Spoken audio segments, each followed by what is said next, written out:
Welcome back to the listener's commentary on the Gospel of Luke. In this session, we're going to be looking at Luke 19, verses 11 through 27.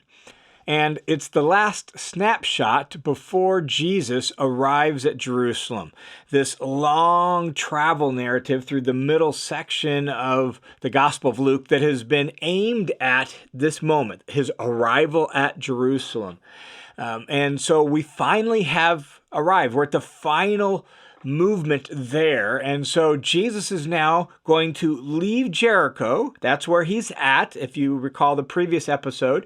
So he's in Jericho, and he's going to leave Jericho, and he's going to climb the long hill out of Jericho and up to the city of Jerusalem.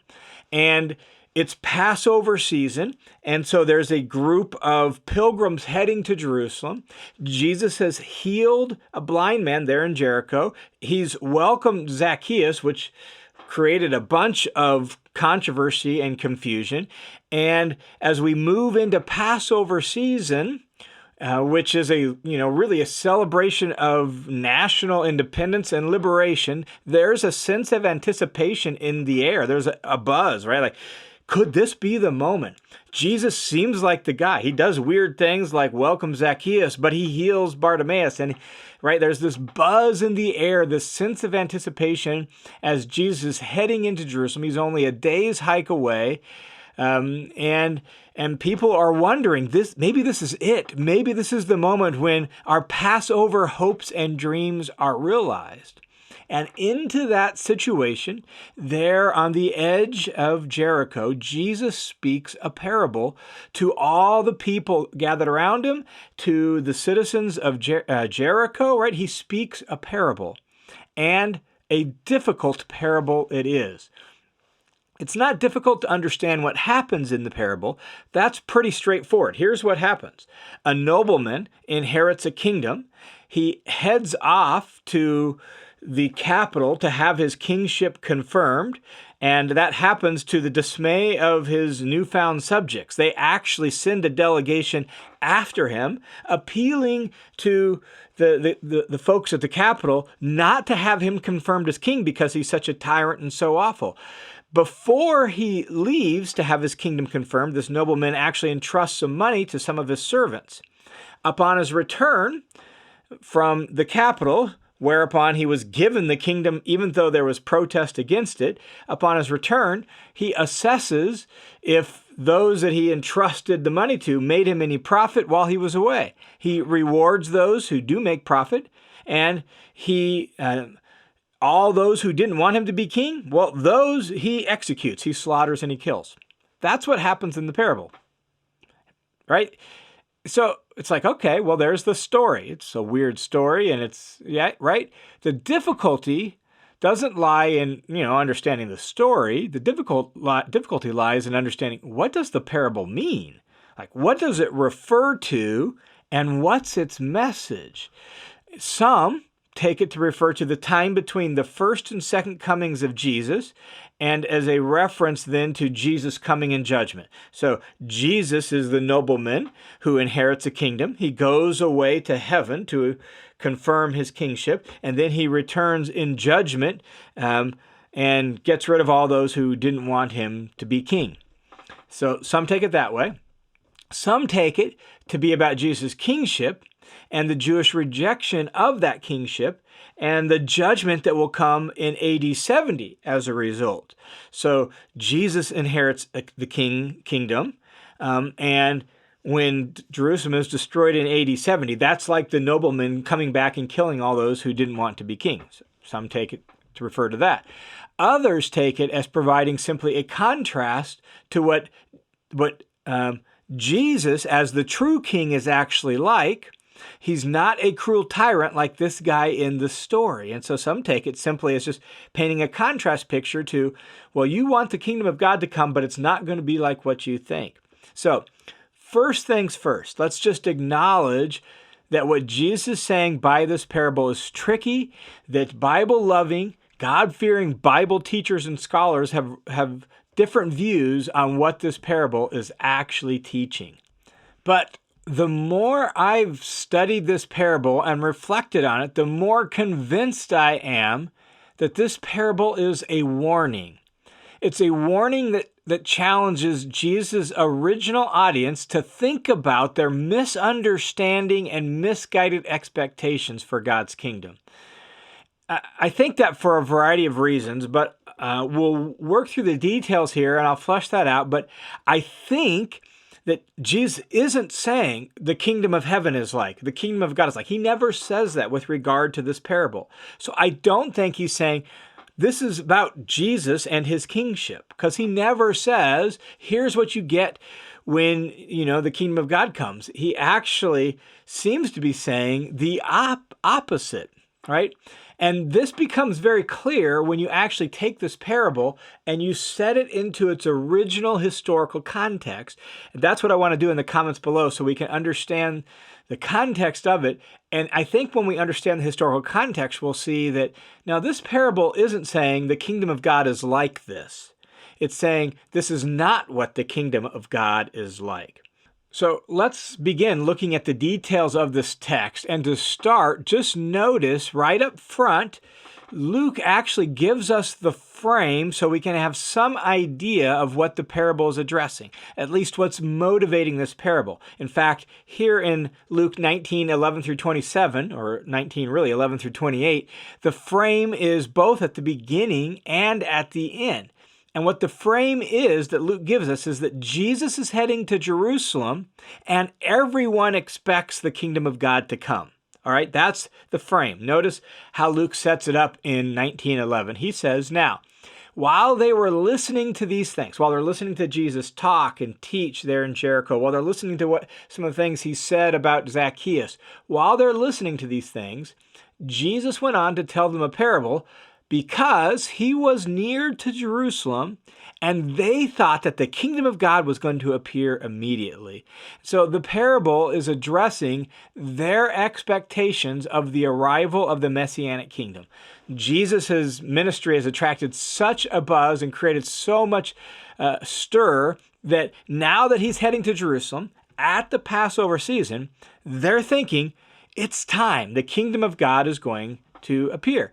And so that's what motivates what's going on here, because he's right on the cusp of Jerusalem and he's heading there next. In fact, verse 28, at the end of the parable, Luke immediately says, after Jesus said these things, that is, after he told the parable, he was going on up to Jerusalem. So that's the frame. Jesus is going to Jerusalem and they all expect the kingdom of God to appear. Now, there's obviously some confusion about the kingdom of God when they say they expect it to appear, because Jesus has already explained that the kingdom of God is in their midst. It's present in the person of Jesus. Jesus said that in Luke 17:20 and 21. In response to a question of when is the kingdom of God going to appear, Jesus said that the kingdom of God was in their midst. Luke 17:20 and 21. And so that's part of the very recent context to this whole situation. But they're confused about that, and they have their own expectations for the kingdom of God and what they think is going to happen when it's going to appear. What are those expectations? Well, by and large, just in short, their expectations were that there would be a powerful king who would rule from Jerusalem. So in this case, they're thinking Jesus is going to be that king. He's going to be the next king like David, who's going to seize the throne, and he's going to really destroy the Romans, or at least expel them from the land. He's going to conquer them, destroy them, eliminate them, and Israel will be vindicated and be elevated as the great kingdom, the kingdom of all kingdoms. That's sort of their expectation. And bare minimum, it means powerful king, vanquishing the Romans, vindication of Israel. So their expectations follow along these lines for the kingdom of God, and that's really been what every claim to the throne of Israel has been since the days of the Maccabees, where the sort of this political ruler who seizes the throne, he's going to be king, he's going to get rid of Israel's enemies and all that. Well, this parable that Jesus speaks intends to really clarify what it means for Jesus to go to Jerusalem and be made king. And it's not what they expect.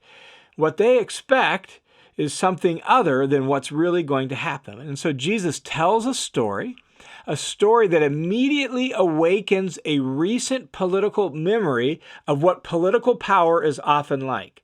It's a story that's actually intentionally echoing the last king over Israel before the Romans decided to rule Judea directly. It's a story, I think, that says, don't expect God's kingdom to be like that. So this is sort of a story that subverts their expectations of God's kingdom. I think that's how we need to read this parable. Now, before we read the parable, we need to actually get that recent political memory in our minds, since it's not there for us, but it was there for them. And so we need to have that in mind so when we hear the parable, we can hear it the way the original audience would have heard it. So here are the political events that are echoed in Jesus' parable. When Herod the Great died in 4 BC, there was political instability in the land of the Jews, and Herod's sons vied for control in the face of growing unrest. One of Herod's sons was named Archelaus, and in the face of growing unrest, he killed approximately 3,000 Jews in Jerusalem during Passover. Remember, Jesus is on his way to Jerusalem for Passover. And just like the nobleman in the story that Jesus is going to tell that we'll read in a moment, Archelaus traveled to Rome to have his title of king confirmed. And the Jews were outraged with the prospect of him becoming their king because he was just as brutal as his father, Herod the Great. So, once again, like the story that Jesus tells, they actually sent an official delegation after him of 50 leading men to Rome. And the goal was to keep him from becoming king. Well, Caesar actually gave Archelaus the rulership over Judea. And so when he returned back to Judea, he took brutal revenge on all those who opposed him as king. Well, over the next decade, he was such a brutal, violent ruler that the Jews finally did manage to succeed in getting him deposed. They got him deposed in the year AD 6. And he was the last king of the Jews at this point that we're at in Jesus' life. And from that point on, Judea was ruled by Roman governors under direct Roman rule. No Jewish king, no Jewish ruler over them, at least for the time period. There'll eventually be somebody here in about a decade from Jesus' time, 14, 15 years from Jesus' time. But at this point, when Jesus tells the story, Archelaus was the last king of Judea. And he was awful, and he was brutal, and he was vile, and he was hated. So, when we stand in the sandals of Jesus' original audience, that political memory is all right in their mind. Not only that, on the west side of Jericho, along this very road that Jesus is going to walk on his way up to Jerusalem, there sat the palaces of Herod. And those palaces were last remodeled by who? Archelaus. And so all of this context is like right before their eyes, right in their mind, as Jesus tells this parable. And when he tells this parable, they could not help but have him in mind. Let's listen now to the parable with those political events in mind. This is what Jesus says. Luke 19, verse 12, Jesus tells a parable, and he said to them, "A nobleman went to a distant country to receive a kingdom for himself and then return. And he called 10 of his own slaves and gave them 10 minas and said to them, 'Do business with this money until I come back.' But his citizens hated him and sent a delegation after him and saying, 'We do not want this man to reign over us.'"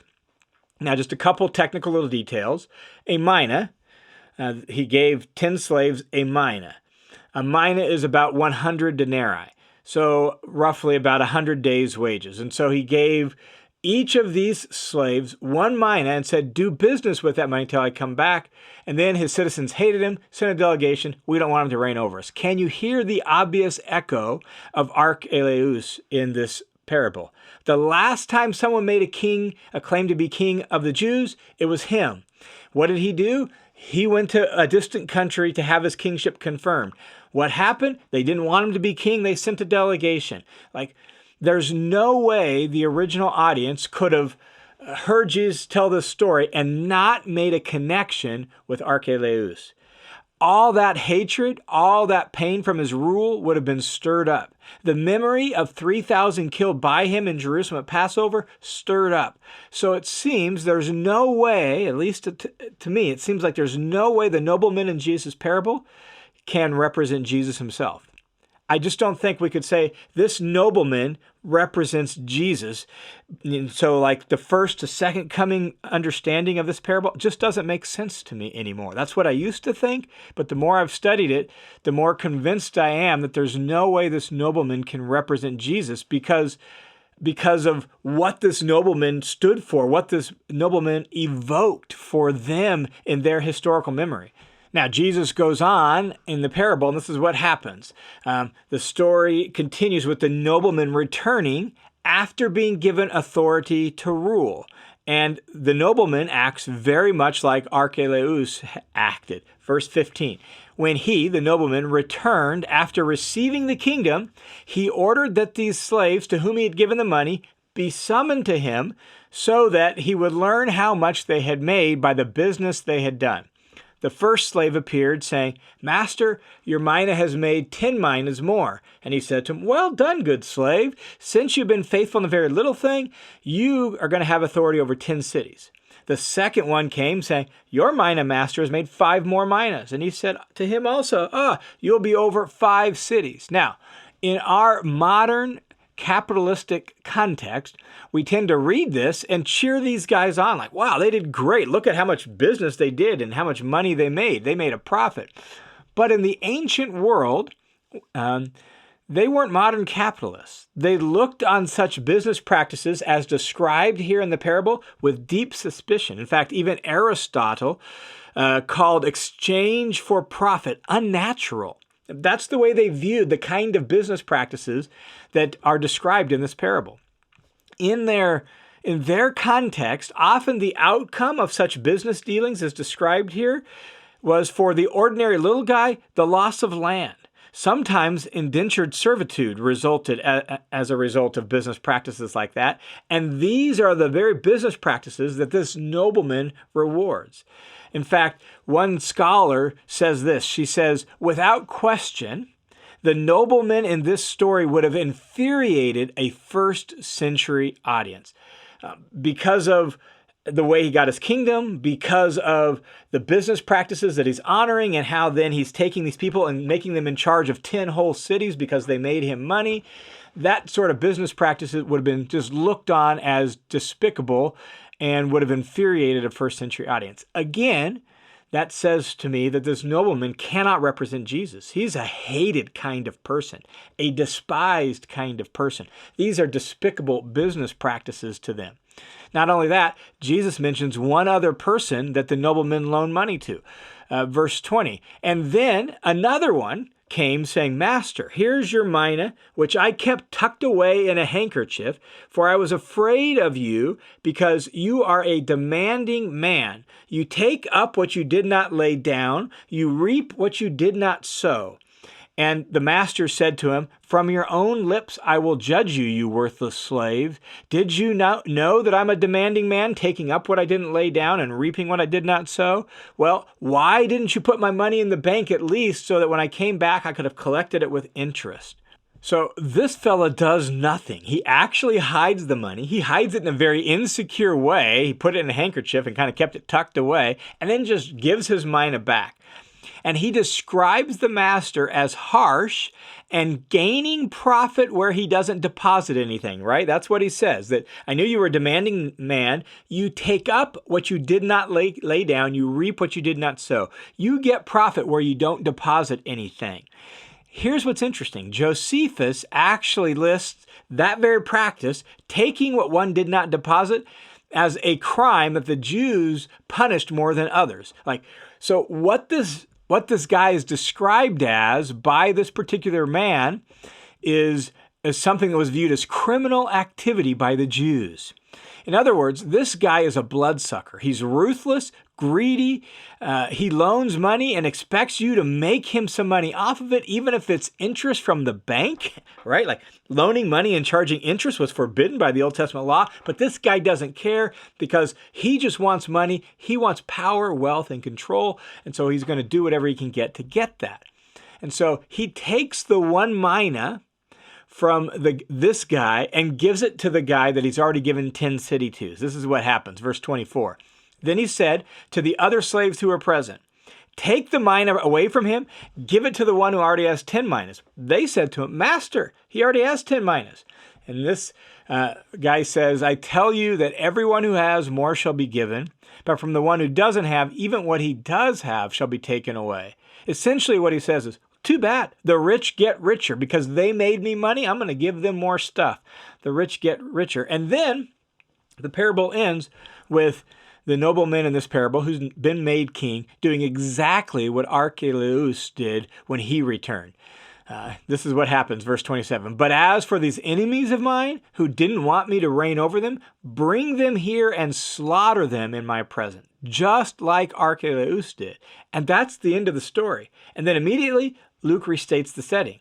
And Jesus, after these things, was going on ahead up to Jerusalem. And that's where the episode ends. And here's what's fascinating is that Jesus is going to Jerusalem. Jesus has just been called the Son of David by Bartimaeus there in Jericho. That's a royal title. So Jesus, the Son of David, is heading to Jerusalem. And he knows what's going to happen when he gets there. There's not going to be any slaying of enemies when he gets there. Rather, he's going to be slain by his enemies. He knows that. He's been talking about that with his apostles along this journey to Jerusalem.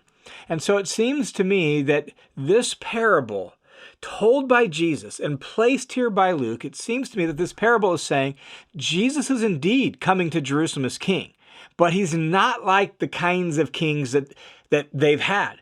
He's not like the kinds of kings they're looking for. A powerful, ruthless king who's going to abolish their enemies, who's going to slaughter those awful, terrible Romans. What this parable appears to do is present a contrast and say, look, political power, nationalistic zeal, it's often like this. It's often like Archelaus or Herod the Great or many of the awful kings we've been. If you want that kind of king, if that's what you're expecting me to be, you're not going to get that because this is what it leads to. It leads to 3,000 people being killed in Jerusalem at Passover. It leads to people who oppose that kind of king just being slaughtered in the presence of the king for his pure pleasure. It looks to corrupt business practices that just take cities and give them to people who make him profit. That's the way political power often works.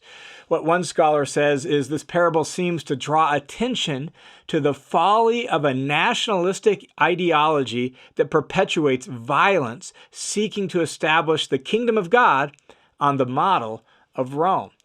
Jesus embodies God's kingdom, and he's on his way to Jerusalem to carry on the mission of God's kingdom.